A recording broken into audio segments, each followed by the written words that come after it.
Hello guys, welcome to BeITexpert YouTube channel.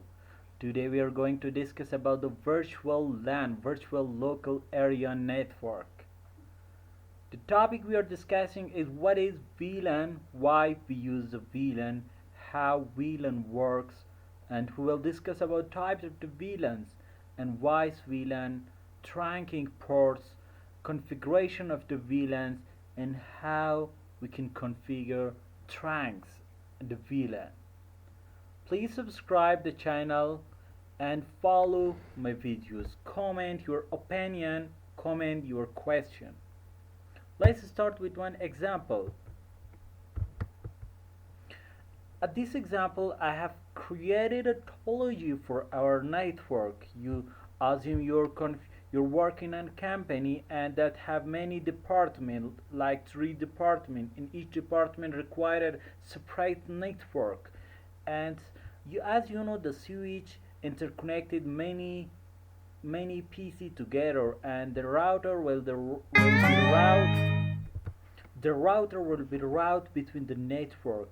In this network we use it three physical the switch, like for network 1, network 2, network 3. We have used it 3 physical switch. You can see we have assume that you are in one department you have 3 hosts and you use it 3 of these switch, and if your switch will be 24 port, another of your port will be wasted in here.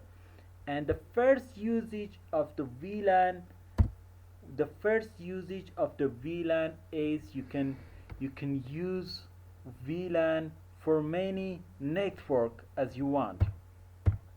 In here, the VLAN allow you to take one physical switch and break into many smaller minimum switch.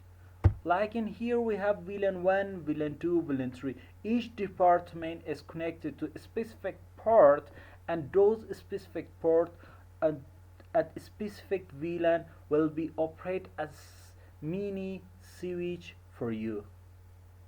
At the previous slide, we have used 3 physical equipment, but in this topology we have used 1 physical switch here, and we created mini switch inside our physical switch, and the traffic will be go simply like previous. As I should mention in here, a specific port will be assigned to a specific VLAN. Like we can assign 4 port for one VLAN, and for another port will be another for another VLAN. Another concept of the VLAN will be VLAN separate the broadcast domain for you. How the broadcast domain? As you know, when a PC1 want to send a traffic to PC2, or when to send traffic to PC10, first of all the traffic will be reached in the switch. It will broadcast automatically through all the port that exist in the switch. But in the VLAN, like in here, we assign it some port to specific the VLAN, and the traffic will be go to specific to those ports. It will not broadcast the traffic to all the ports. It will just broadcast to the specific ports which is assigned to the specific VLANs. Assume we have used VLAN 30. We are using VLAN 30, and we use it in VLAN 30. There is connected 4 or 10 PC in VLAN 30. Just the traffic will be go to those VLAN 30. It will broadcast to just to specific port which is assigned to VLAN 30.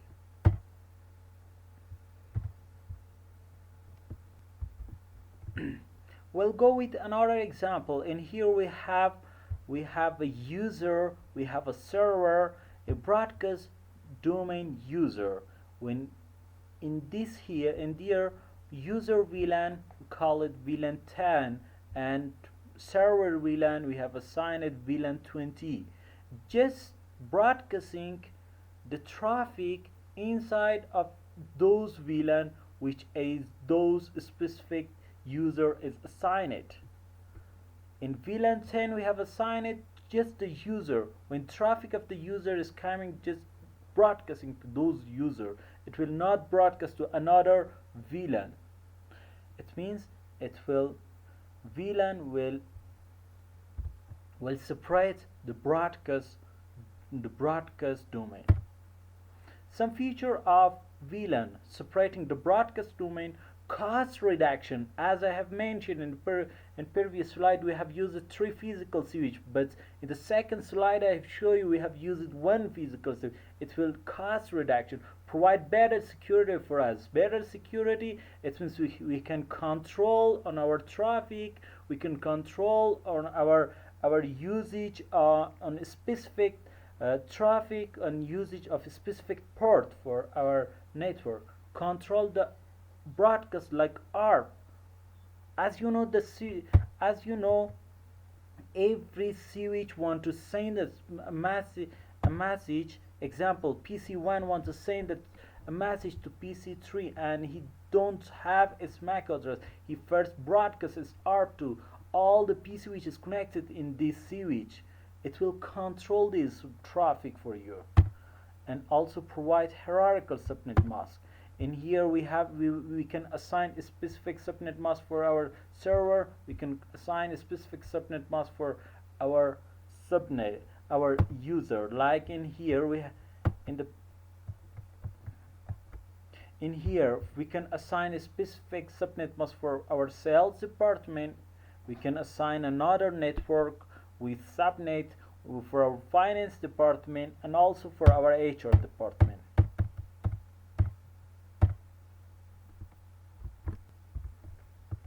Okay, we have VLAN range. The range of VLAN will be started from 1 up to 4094, and the normal range of the VLAN will be from 1 up to 1001. 1002 up to 1005 are reserved for talking rank network, and from 1006 up to 4094 will be use it for extended range of the VLAN. In here, as you should know about the ports of the switch which we are configuring the VLAN. The VLAN which is created inside of one switch, we need to assign some port to that VLAN, and those ports need to be access mode. We'll discuss about during the configuration of it. And access port just be assigned for a single VLAN, and this access port can be connected to for just the host, like laptop, like server. Just we need to connect this access port to the host. And trunk port, another we have trunk port. When we want to connect 2 switch together or switch to the router together, we need to configure that as a trunk port.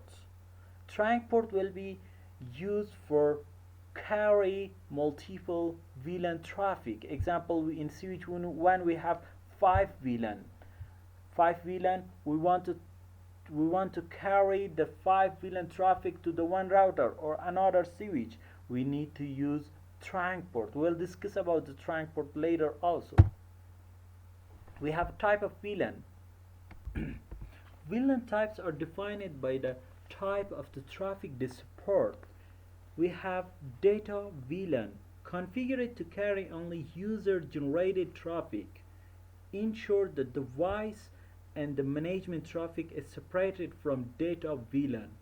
And second, we have default VLAN. What is default VLAN? All the ports on the switch are member of default VLAN. When the switch is received to factory default, the default VLAN for the Cisco switch is VLAN 1. VLAN 1 all has the feature of any VLAN, except you cannot rename it and you cannot delete it. It is security based practice to restrict VLAN 1. You can change the VLAN 1 to another. You can change, you can shut down, you can make shut down the VLAN 1 for better security. And black hole VLAN. Black hole VLAN, all the port which is unused in the switch, we can assign it for one VLAN and call it the name black hole VLAN, and we make that VLAN as a shutdown because it will be good for better security. Native VLAN, special VLAN whose traffic traverses on the 802.1q trunking without any VLAN tag. We'll discuss about that. On a trunking mode, on a trunking link, the traffic will be go with tagged VLAN, but from the traffic which don't have any tagged VLAN, that will be go to our native VLAN. And managed VLAN, administrator, they use it, the managed VLAN, for just managing the device and configuration the device. And this VLAN should be separate from the another VLAN. Voice VLAN for carrying the voice, like IP phone connecting to our network. We'll discuss about the IP phone also. For traffic of the voice, the voice traffic should be separate from data traffic. We can create voice VLAN. Let's discuss about the voice VLAN. You can see in here I have bring it you when Cisco IP phone in here, and we'll discuss about this. In the back of your phone you have a 3 port. One of port is aux port, which is the headphone port, and another will be the PC port. The PC port, it means you can connect your laptop to the IP phone. And the second port will be the port which is coming from the switch. In here we have switch, the port, the cable come to our network port, and another port laptop will coming to the laptop port. Okay, as you know, the traffic of the data and the voice should be separate, because the voice should have the priority than the data, because during the speaking it should not interrupt the speak. In this case, the VLAN choose the voice VLAN. We will configure voice VLAN to tag the traffic of the voice. As you know, inside of the Cisco switch, inside the IP phone, we can say there is a switch which the port is connected to this switch, and another port is connected to our laptop. Our laptop will be processed to the switch which is inside the IP phone, and through that switch it will be go to our main switch. The traffic of the data is not tagged, that is untagged, and the traffic of the voice is tagged with 802.1q tag. And how the switch recognize this IP phone? The switch will recognize the IP phone with CDP, with Cisco Discover protocol. We'll discuss about this protocol later in another video. Okay, now we're going to discuss about the trunk ports. What is trunk ports? When we connecting two switches together to carry the traffic of the VLANs, or carry traffic from one VLAN to another VLAN which is in another switch, we need to configure trunk VLAN. To configure the connection between the switch and the router, we need to configure that link as a trunk VLAN. We need to configure the port trunk. Switch mode, port mode should be trunk. We'll work the configuration as well. What is trunk? Ethernet point-to-point link with between an Ethernet switch interface and Ethernet interface of another device, such as router or switch, carry the traffic of multiple VLANs over a single link. A VLAN, a VLAN trunk enables you to extend the VLANs across an entire network.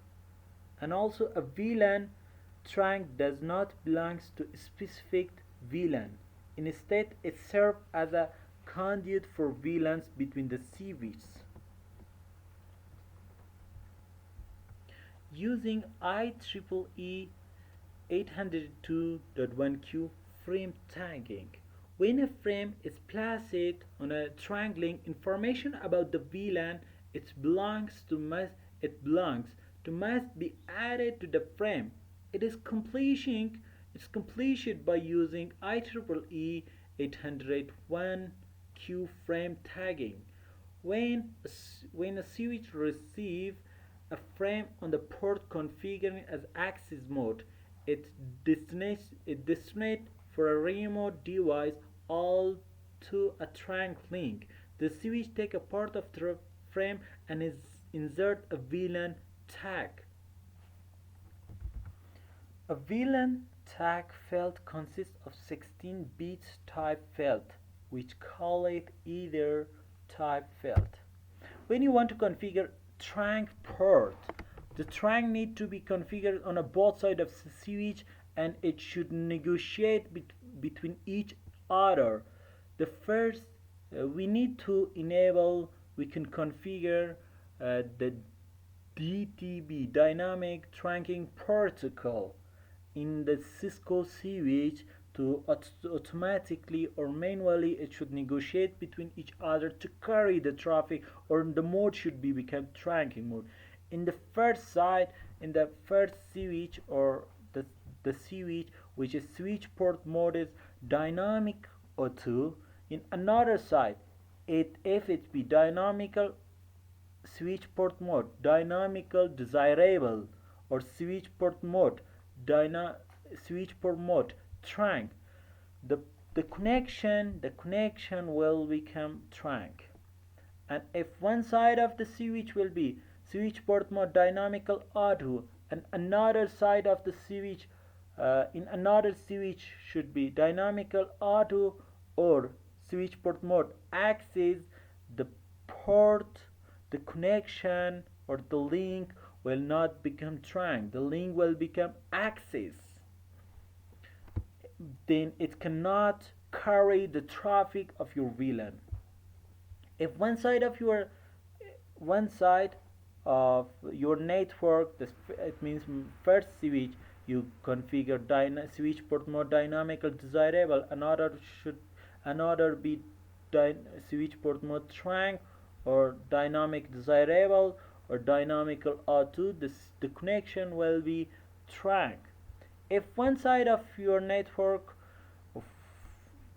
or switch 1 is trunk, another side switch 2 desirable, trunk or dynamical auto, the connection will be trunk.